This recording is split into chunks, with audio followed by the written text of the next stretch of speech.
بسم الله الرحمن الرحيم. الحمد لله والصلاة والسلام على رسول الله سيدنا محمد أفضل خلق الله أجمعين. الشيخ كامل نائب الرئيس العام للجماعة، الشيخ مختار، الشيوخ بمقاماتكم السامية،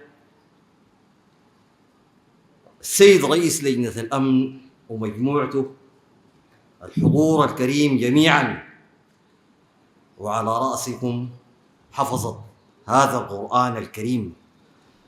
السلام عليكم ورحمة الله تعالى وبركاته. حقيقة الواحد بيتضاءل جدا والكلمات بتتطاير منه لما يكون قاعد وسط جماعة وسط شيوخ من شيوخ جماعة أنصار السنة المحمدية. فما الواحد ما حيعرف حيقول شنو يعني. جزاكم الله خير وبارك الله فيكم.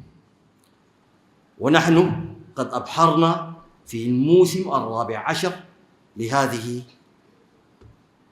الدعوة الموسمية، ونسأل الله أن تكون موسمية ودائما عندنا هنا في كريمة أو في مروي أو في محلية مروي.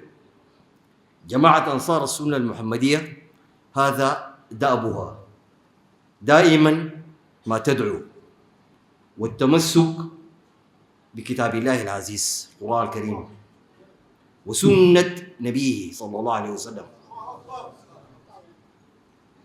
هذه الجماعة دائما بتجد، أنا ما أعرف أنتقي الكلمة، لكن بتوصف إنها جماعة متشددة.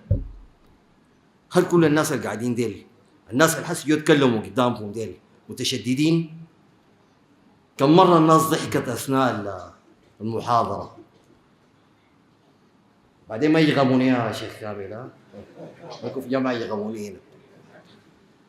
جماعة أنصار السنة المحمدية لها الفضل في نشر الدعوة في شتى بقاع السودان، والحمد لله. فنسأل الله أن تكون في ميزان حسناتهم. ألف مبروك للحافظين، جزاكم الله كل خير، وجزا الله خيرا كل المتحدثين والمحاضرين خلال الموسم الرابع عشر الذي أقيم في هذا المسجد الكريم في هذه المدينة الكريمة، كريمة أو بكلام الشاقية كريمي. جزاكم الله كل خير. ومن محاسن الصدف سبحان الله يعني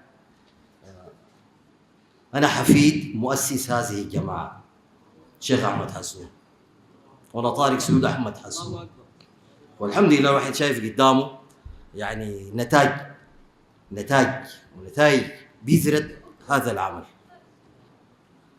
جزاكم الله كل خير وبارك الله فيكم. تعلموا فليس المرء يولد عالما. وأول كلمة نزلت في القرآن اقرأ.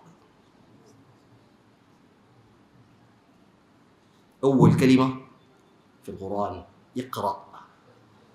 أطلب العلم ولو في الصين، وأطلب العلم من المهد إلى اللحد، وميمان لا يتعلمان المستحي والمتكبر. المستحي والمتكبر، والمتكبر تدخل يا شيخ كامل في شنو؟ ولا تهنوا وما تسمعوا الشائعات وما تنجرفوا ورا الشائعات. كل الناس اللي قاعدين ديل الحين شايفين الميديا اللي بيحصل فيها شنو. ما تصدقوا أي حاجة، ما تصدقوا المتعاونين، ما تصدقوا الخونة. دي بلدنا، ده ترابنا، ده وطننا، بدمنا بنفديه. ده عرضنا موجود هنا في البلد دي وخارج البلد، وبنحميه في أي حتة. وأبشركم هذه الميليشيات أو هذه الميليشيا هؤلاء الأنجاز إلى زوال. الله أكبر، الله أكبر، الله أكبر. ونحن هنا كلنا جيش واحد، جيش واحد، جيش واحد، جزاكم الله خير وبارك الله فيكم، والسلام عليكم ورحمة الله وبركاته.